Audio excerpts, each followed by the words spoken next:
Bom, então, mais uma vez, boa noite a todas, boa noite, bom dia, boa tarde para quem irá assistir depois. É um prazer ter vocês aqui, né? E tenho certeza que vocês estão aprendendo, assim como eu, né, com esse livro, muitas verdades. E se nós permitirmos, né, o Espírito Santo trabalhar no nosso coração através dessas revelações, eu tenho certeza que vocês receberão cura na alma, né? Nós vamos entrar então no capítulo 5, que o título é Padrões de Proteção contra a Rejeição. Na semana passada, no capítulo 4, né, nós falamos um pouquinho sobre construir muros, né? Muros de proteção, muros que nós muitas vezes construímos para nos proteger da rejeição. E aí, hoje, nós vamos falar um pouquinho sobre os tijolos que são usados na construção desses muros, né? E esses tijolos, isso é como se fosse um exemplo, né? Uma analogia para ficar mais claro para a gente entender. E na semana passada, eu dei um exemplo falando sobre quando a gente constrói a, a Thaís não estava aqui na semana passada, nem a Verônica, não sei se vocês conseguiram assistir a gravação, né? A Camila também não. Mas na semana passada eu falei um pouquinho sobre uma casa, né? Só para ficar mais fácil para a gente conseguir entender. Uma casa, quando a gente se sente medo dela ser atacada por ladrões, por bandidos, e a pessoa faz o quê?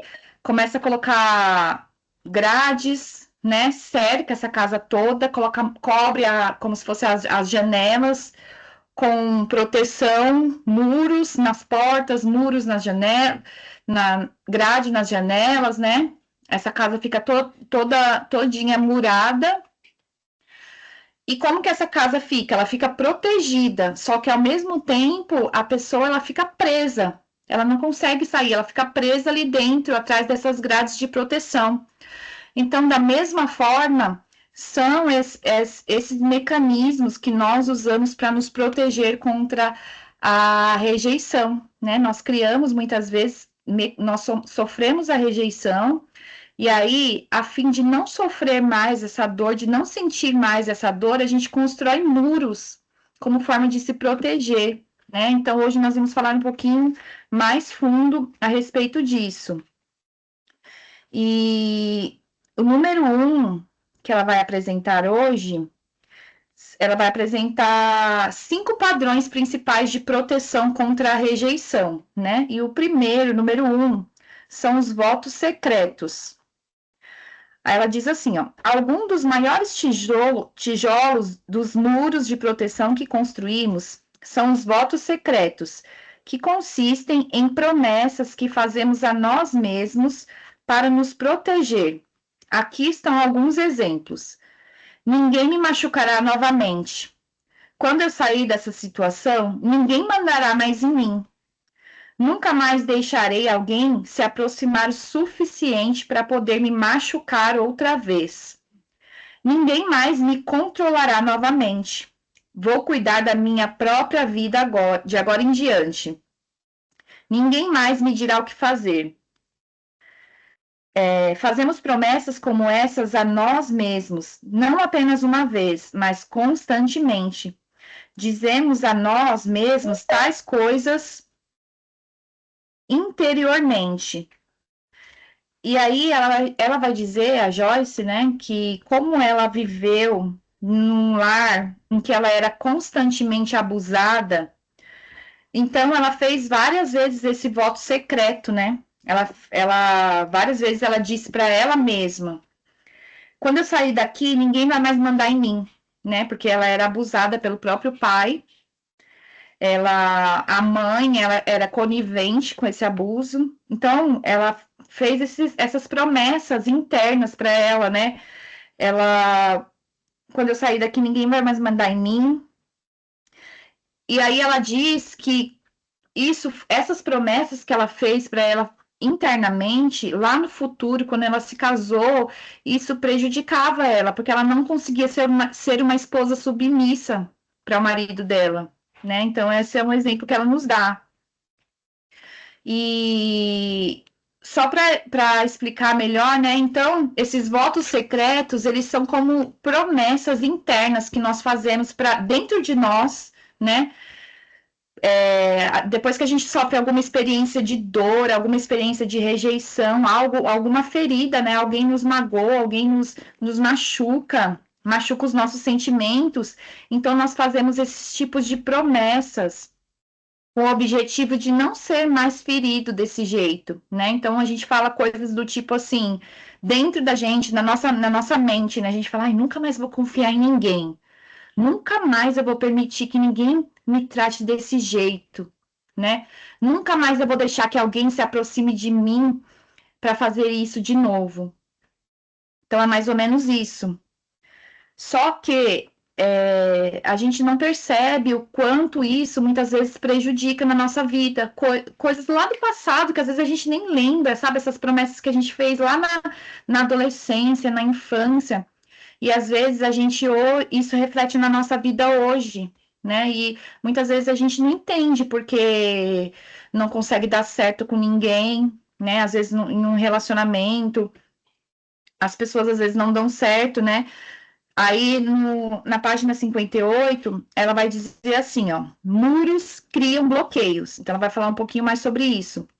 E ela vai dizer que na fila da oração, quando ela tá lá, geralmente ela ora pelas pessoas, né? E muitas pessoas, é muito comum as pessoas de verem, né, que consegue se relacionar bem com as pessoas, assim, com amizades, por exemplo, mas quando se trata de um relacionamento mais íntimo, a pessoa não consegue, não sabe por que não consegue, né, ter um relacionamento mais íntimo.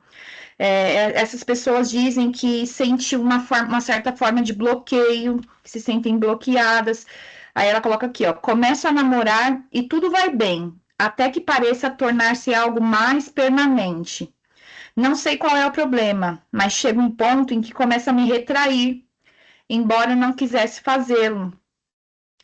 Então, a Joyce vai explicar, né, que esse é um tipo muito comum é um resultado desses tipos de votos que a gente faz, né, internamente. Porque muitas vezes a pessoa sofreu lá no passado, às vezes teve um relacionamento que não deu certo, às vezes foi traída, né? E aí a pessoa faz esse tipo de voto, ai, já nunca mais ninguém vai fazer isso comigo. Nunca, e aí a pessoa se bloqueia, se fecha. E quando ela percebe que às vezes o relacionamento tá indo mais sério, tá caminhando para um nível mais íntimo, né? E aí a pessoa já não quer, a pessoa se bloqueia, a pessoa desiste do relacionamento. Então, se a gente for analisar a fundo, é por conta disso, né? Por conta desses tipos de votos que nós fazemos. Então, quando a gente faz esses votos de forma repetida, isso se torna como se fosse uma fortaleza na nossa mente, como se fosse um bloqueio, um muro na nossa mente, né? E, e essa é a razão porque muitas pessoas, às vezes, não conseguem se dar bem nos relacionamentos, né? Quando o relacionamento está se tornando algo mais forte, algo que está ficando mais sério, é como se esse voto secreto lá que a pessoa fez lá no passado fosse ativado, tivesse um alarme apitando. Isso de forma inconsciente, né? Sem que a pessoa perceba. E aí a pessoa começa a se fechar, começa a se afastar, começa a não querer mais ficar perto, e aí acaba bloqueando a outra pessoa, né? E aí, lá na página 60, ela vai dizer sobre muros impedem o envolvimento. Aí ela diz assim, ó, sistemas errados de pensamento podem também causar um bloqueio, impedindo que nos envolvamos com um grupo de pessoas. Por causa de alguma ferida ou rejeição, podemos dizer: nunca me envolverei com outro grupo de pessoas novamente. assim nós nos retraímos e nos isolamos. Então, aqui, né, ela vai falar sobre um tipo de bloqueio que vai afetar não só apenas os relacionamentos mais íntimos, né? Mas afeta o envolvimento com pessoas, com um grupo de pessoas. Então, às vezes, a pessoa ela é ferida por um grupo de pessoas, né? Por exemplo, na igreja, às vezes a pessoa confiou em alguém, né? E após uma certa decepção, ela faz esse tipo de voto secreto, né? Que nem a Joyce vai falar que isso aconteceu com ela, que ela se decepcionou com uma pessoa, com alguma coisa na igreja, né? E aí ela fez ela afirmou, né? Ela fez esse tipo de voto secreto, dizendo assim, ó: ninguém mais estará numa posição para fazer isso comigo novamente. E aí ela começou a se bloquear para a obra de Deus, né? Então, ela nessa parte aqui, ela vai ela dá um exemplo até, né, que ela diz que ela uma vez ela pisou no próprio pé dela, né? Ela usou esse exemplo. E ela diz que a nossa reação imediata é de proteger o pé, né? Só que se você for proteger o seu pé para o outro não pisar, você não vai conseguir andar direito, você vai andar, né, mancando ali. Então, e para conseguir andar direito, você tem que fazer o quê? Colocar os dois pés no chão. Então, é mais ou menos um exemplo que ela vai dar, né? E o que ela quer dizer com isso? Que muitas vezes, na ânsia da gente se proteger, a gente acaba, não vai viver uma vida plena, a gente vai se isolar, né? É, E isso não faz parte do plano de Deus para nós. Então, ela diz que nós precisamos correr o risco, sim, de ser feridos. Isso pode acontecer, né? De ser ferido novamente. Mas nós precisamos se permitir, né? E não se bloquear, porque senão a gente acaba se prejudicando a si mesmo. É igual o exemplo que eu citei da casa, né? Você se protege, mas ao mesmo tempo você fica preso, a sua vida não flui. E aí, ela vai, continuando aqui na página 61, ela vai falar sobre o segundo padrão de proteção da rejeição, que é o fingimento. E aí ela diz assim, ó: além de tentar proteger-me da rejeição por meio de votos secretos, também fingia que não me importava. Você não pode me machucar, porque não me importo com o que com o que faça. Então, como que funciona essa questão do fingimento, né? É mais ou menos como se a pessoa fingisse ou demonstrasse que ela que aquilo que aconteceu não afetou ela, né? É a mesma coisa que usar uma máscara, né? Uma máscara para esconder aquilo que ela realmente está sentindo. Então, isso é como uma mentira, né? Você está tentando camuflar algo, esconder algo que não é a verdade, não é verdade, né? Está tentando, ou melhor dizendo, você está tentando esconder a verdade. Você está tentando esconder a sua vulnerabilidade. Então, a pessoa que age assim, ela pensa assim: eu não vou deixar ninguém me machucar, né? Ninguém vai me machucar porque eu não me importo com o que as pessoas fazem comigo. Só que Deus, ele não se agrada com isso, porque isso é uma forma de mentira, né? É uma forma de esconder a verdade, de fingir, né? E quando a gente faz isso também, quando a gente esconde a ferida, esconde a dor que nós sentimos, nós impedimos Deus de curar as nossas feridas, né? Então, assim, se você esconder, é igual machucado, né? Imagina que geralmente as crianças fazem muito isso, né? Elas se machucam às vezes, e às vezes com medo da mãe, brigar, de apanhar, o que que elas fazem? Esconde o machucado e isso vai fazer o quê? Vai fazer com que o machucado às vezes inflame, né? Não seja tratado. É a mesma coisa quando a pessoa faz esse mecanismo de defesa, né? Vamos dizer assim, cria esse padrão para se proteger, né? O padrão do fingimento.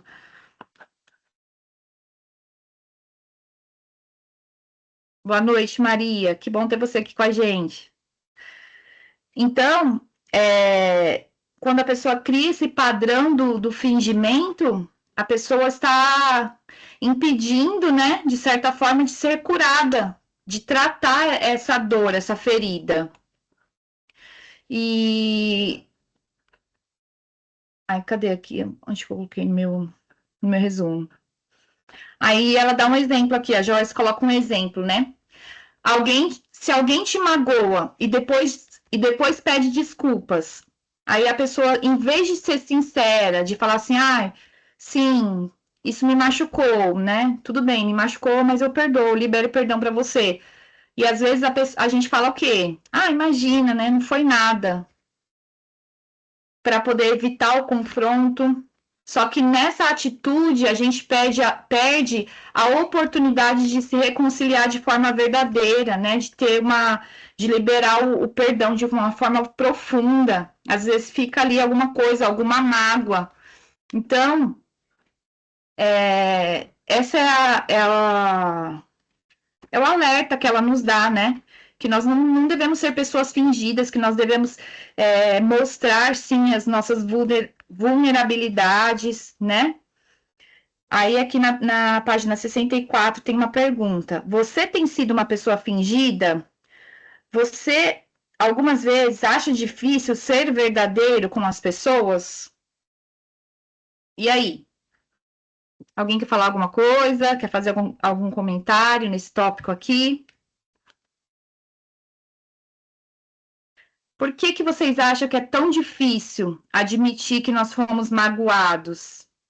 Né? O que que tem por trás desse fingimento? Da gente evitar dizer que foi magoado, da gente dizer que não, tá tudo bem, você não me magoou, não. Só que lá no fundo ficou assim uma mágoa. O que que tem por trás disso? O que que vocês acham?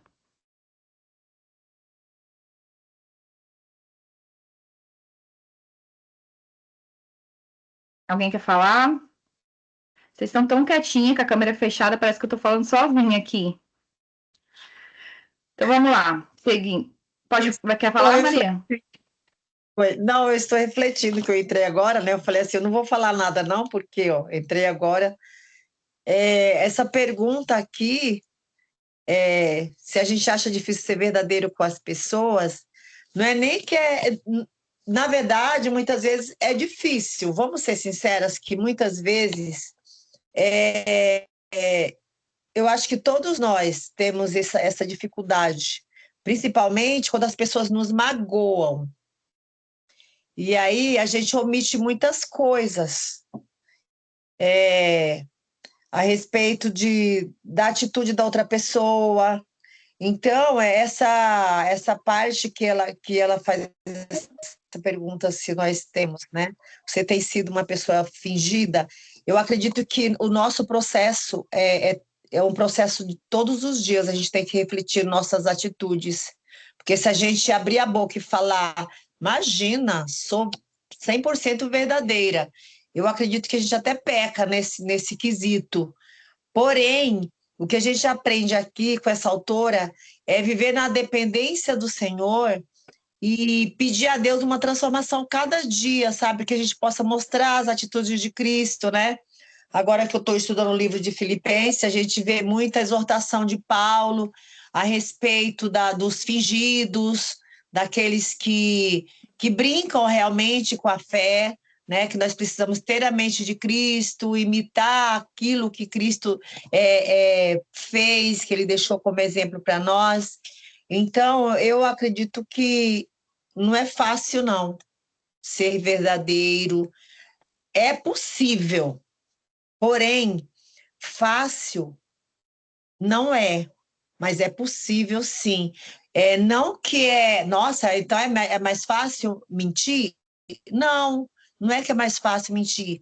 Eu acredito que quando parte de uma pessoa que tem a mesma concordância, uma unidade de concordância, há uma harmonia. Não é fácil, Mesma forma de pensar, né?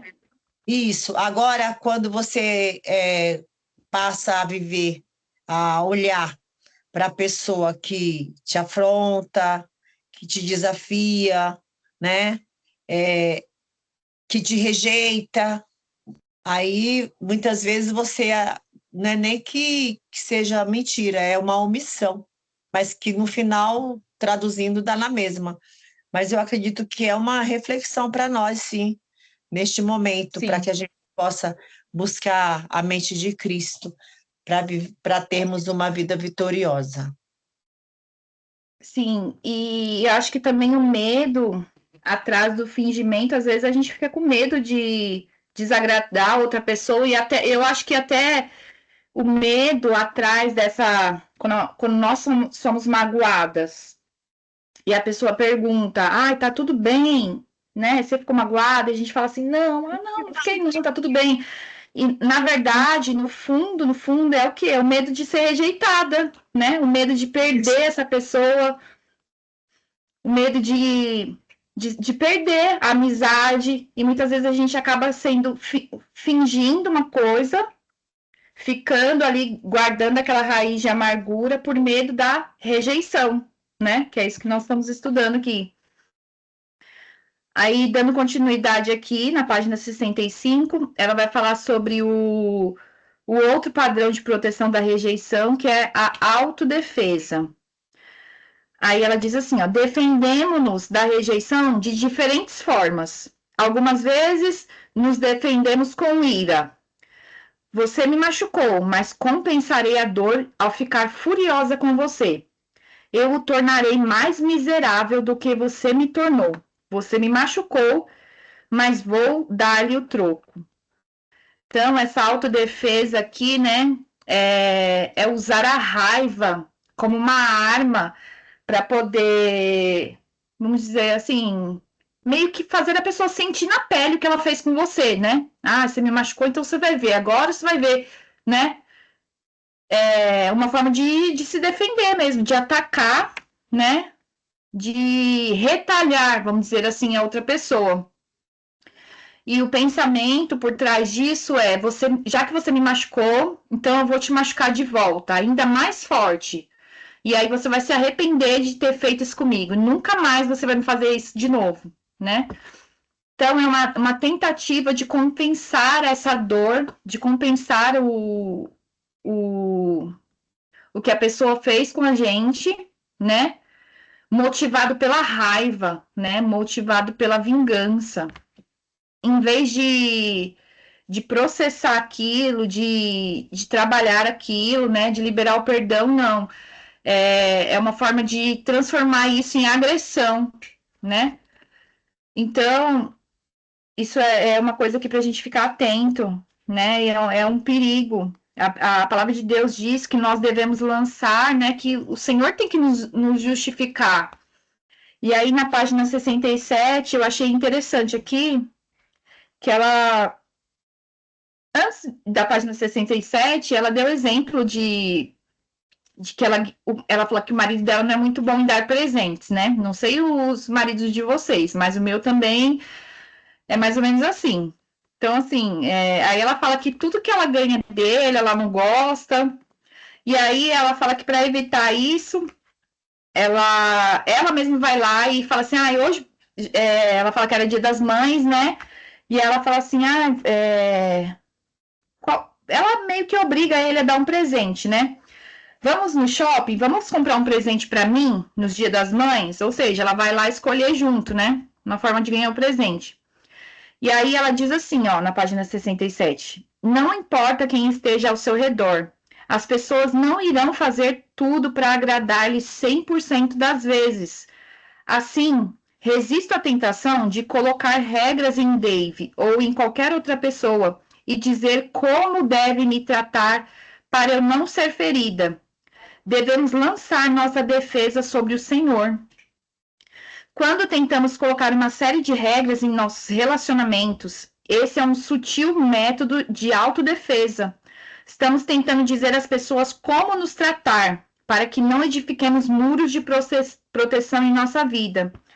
Quando tentamos transferir tal revelação para outra pessoa, entramos num grande legalismo. Deixamos que Deus lhe traga essa revelação.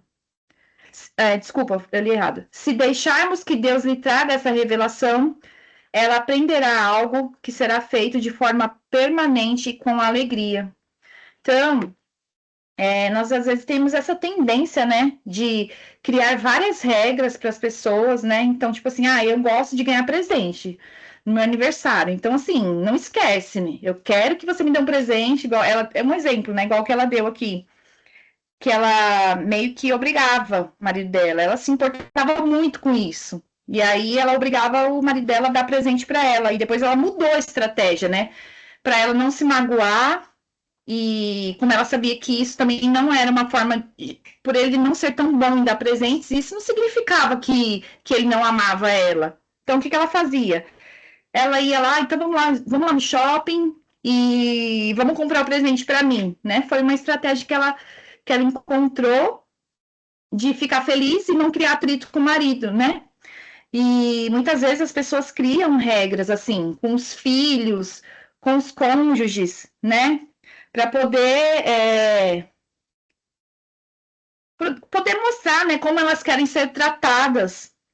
E só que na verdade isso que tem, o problema é a motivação, né? O problema não é a regra, o problema é a motivação por trás disso. Às vezes a pessoa está fazendo isso como uma forma de autoproteção, de autodefesa. Então a gente tem que estar bem atenta com relação ao que tem por trás, qual que é a motivação, né? E aí essa parte aqui é muito forte, eu grifei aqui, devemos lançar a nossa defesa sobre o Senhor. Permitir que o Senhor seja a nossa defesa, né? Não nós mesmos nos proteger, né? Colocar isso, entregar isso nas mãos de Deus. Caminhando já para o final, aqui no padrão de proteção número 4, ela vai falar sobre a defesa verbal. Quando usamos o padrão de proteção da defesa verbal, tentamos convencer os outros de que estamos certos, né? Então, isso é aquelas pessoas que tentam convencer os outros de que estão certos e ficam se justificando as suas ações o tempo todo, né? Quantas vezes eu mesmo já fui assim, por um bom tempo, às vezes assim, eu falava uma coisa e aí eu ficava preocupada com o que a pessoa ia pensar de mim, né? Ficava com medo de perder a amizade da pessoa, com medo de a pessoa me rejeitar. E aí eu ficava tentando me justificar, né? Não, mas, sabe, eu não vou poder ir porque por causa disso, disso, disso, né? Então, assim, a gente fica com medo, a gente fica se justificando, ficava tentando provar minha, como fala, assim, tentando me justificar, né? Tentando sair ilesa. E aí ela faz aqui, né? Ela fala aqui, é interessante notar que Jesus nunca se defendeu. Embora ele estivesse sempre certo, né? Ele nunca se defendeu. Ele confiava no Senhor. E, isso é um alerta para nós, né? A pessoa que tem essa raiz de rejeição, ela sente uma necessidade de ficar se explicando, de garantir que as pessoas têm uma boa imagem dela, né? De que as pessoas, de que ela não pareça que está errada, de que ela seja sempre perfeita, de que, né? Isso faz com que a gente gaste uma energia enorme, né? Eu mesma, eu ficava me desgastando, ai meu Deus, mas e agora? O que a pessoa vai pensar de mim, né? E eu ficava tentando provar o meu valor ali, tentando, assim, não estragar a minha reputação. Não que eu estivesse errada, mas às vezes, por exemplo, às vezes era uma questão de um convite, às vezes a pessoa convidava e eu não estava afim de ir. E aí eu ficava justificando, né? E às vezes a gente até inventa histórias com medo da pessoa ficar com raiva, né? Para não perder a amizade. Muitas vezes a gente falta com a verdade para não perder, com medo de perder a amizade da pessoa, né? E nós precisamos parar com isso, né? Precisamos deixar que a nossa vida, que as nossas atitudes, né, convença as pessoas, sem precisar ficar se justificando, sem precisar ficar falando demais, né? E para encerrar, o último padrão que ela apresenta aqui nesse capítulo é comprando proteção. Você abençoa outras pessoas porque as ama ou para fazer com que elas o amem? Aqui é uma reflexão para a gente, né? E aí, o que ela vai dizer aqui nesse tópico? Ela vai falar assim, que houve um tempo na vida dela que ela tentava comprar a proteção das pessoas para que ninguém rejeitasse ela, né? E as pessoas que têm esse tipo de padrão de proteção, o que elas fazem? Elas tentam conquistar as pessoas através de presentes, através de favores, através de gentileza, de ser muito gentil, né? Só que a motivação por trás disso não é o amor, não é porque ela não faz isso porque ela ama, mas é porque é uma estratégia para poder não ser rejeitada, né? Para poder ali ter aquela amizade a todo custo, para conquistar a amizade de uma pessoa, né? Eu já conheci uma pessoa assim, já trabalhei com uma pessoa assim, que ela era uma pessoa muito sozinha, né? E às vezes entrava uma pessoa nova ali no trabalho e aí ela começava a ter uma amizade com aquela pessoa e ela começava a presentear. Cada dia era um presente, né? E era como se fosse uma forma de comprar, né, a amizade. Só que tem pessoas que se aproveitam disso, né? Tem pessoas que acabam se aproveitando desse tipo de pessoas. E tem pessoas que se sentem mal, né? Que se sentem assim, poxa, parece que ela tá me comprando, né? Tá querendo comprar minha amizade, e pessoas que se afastam. Então, isso faz a pessoa, às vezes, se endividar, gastar o que não tem, né? Para poder ser extremamente agradável com o outro, para fazer a pessoa não ter coragem de rejeitar, né?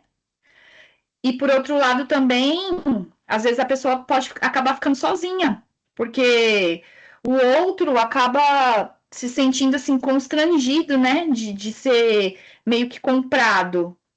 Então a pessoa acaba ficando, deixando, se afastando e a pessoa fica sozinha, né? Então que a gente possa ter cuidado com as nossas atitudes, né? Muitas vezes a gente faz isso sem perceber, né? A gente faz isso involuntariamente, inconscientemente, querer agradar, para tentar fazer as pessoas gostar da gente, para não nos abandonar, para a gente não se sentir sozinha. E esse que é o perigo, né? A motivação por trás disso. Devemos fazer por amor, estar motivados por amor, não com uma intenção por trás disso. E aí, para concluir aqui, eu até achei uma imagem aqui, queria mostrar para vocês, para ilustrar tudo isso que nós falamos. Deixa eu compartilhar aqui a tela. Eu sou bem visual, né? Então, acho que imagens assim faz a gente compreender de uma forma mais clara o conceito.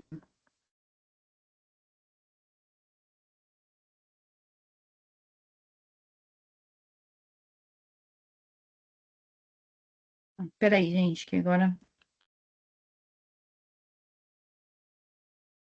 Só um minutinho. Eu saí da página, que ela deu uma bugada aqui. Estou entrando de novo. Já mostro.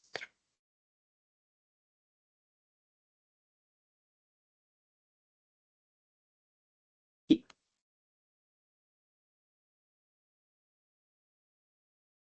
Ó, vê se aparece aí para vocês a imagem. Tá aparecendo? Não. Não? Não. Não. Agora sim. Ah, e agora eu coloquei. Peraí, de novo, vou colocar de novo, peraí.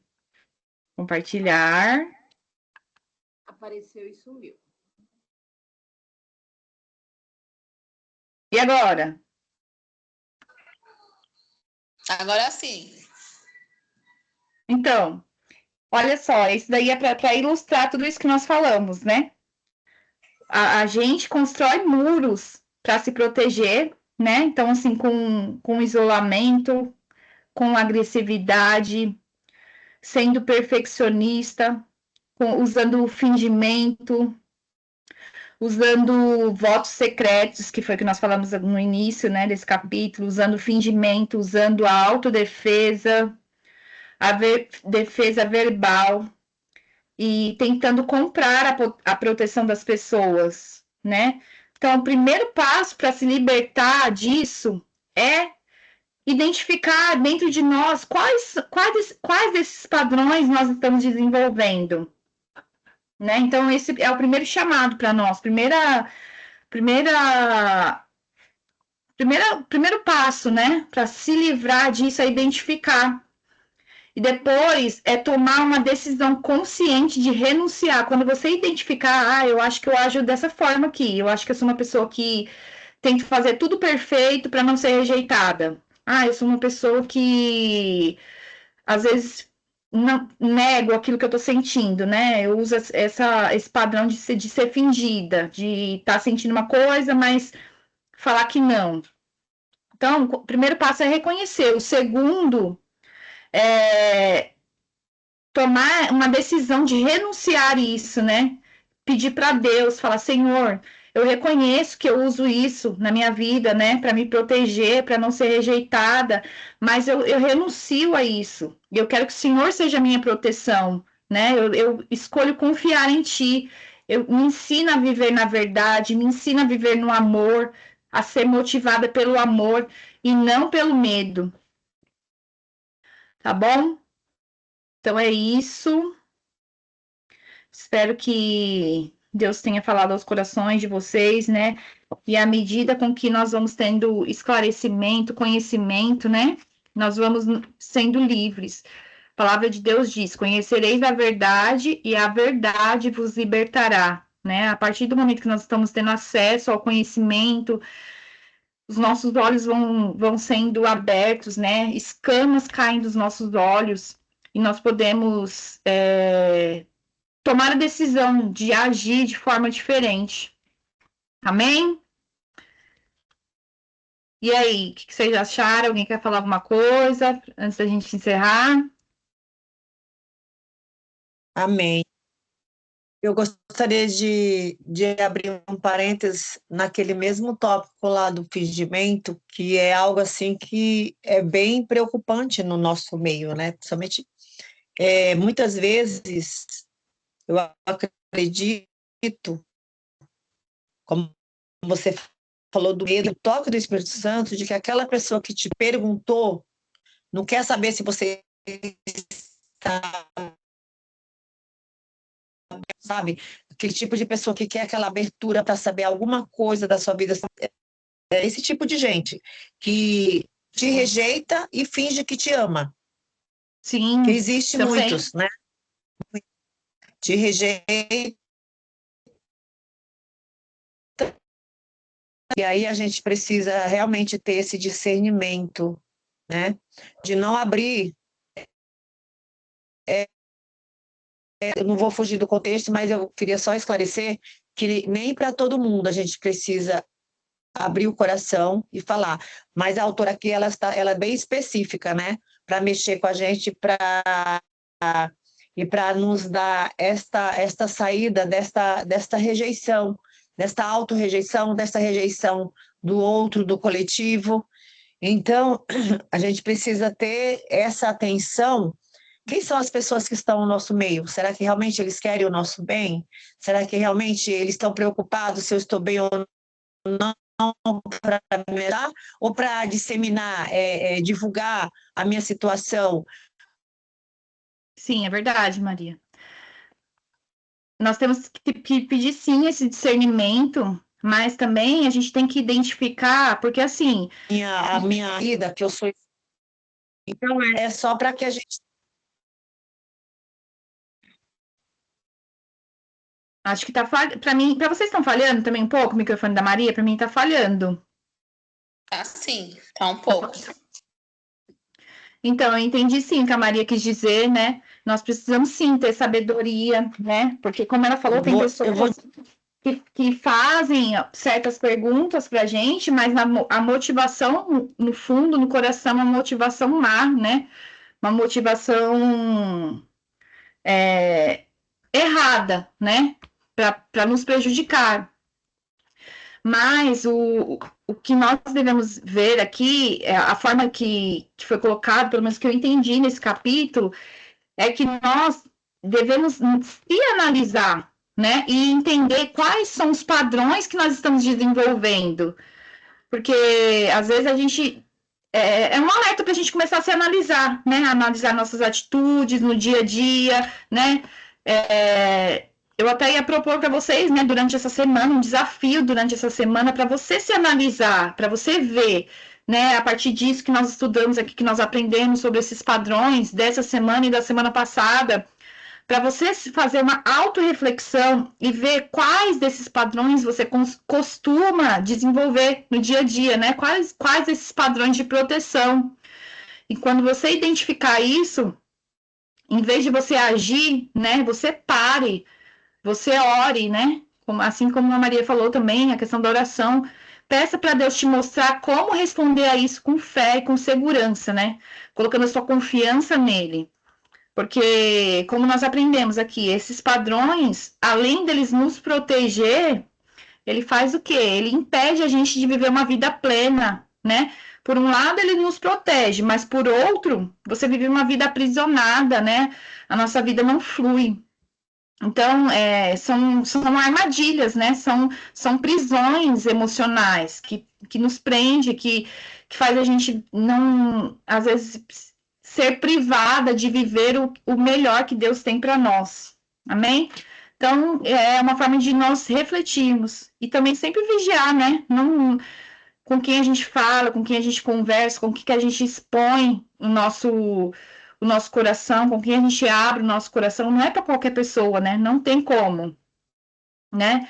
Então, que Deus nos dê sabedoria, Deus nos dê discernimento, né? Deus coloque pessoas certas na nossa vida, né? Porque a gente precisa, sim, confessar, abrir o coração, às vezes não é com todo mundo, né?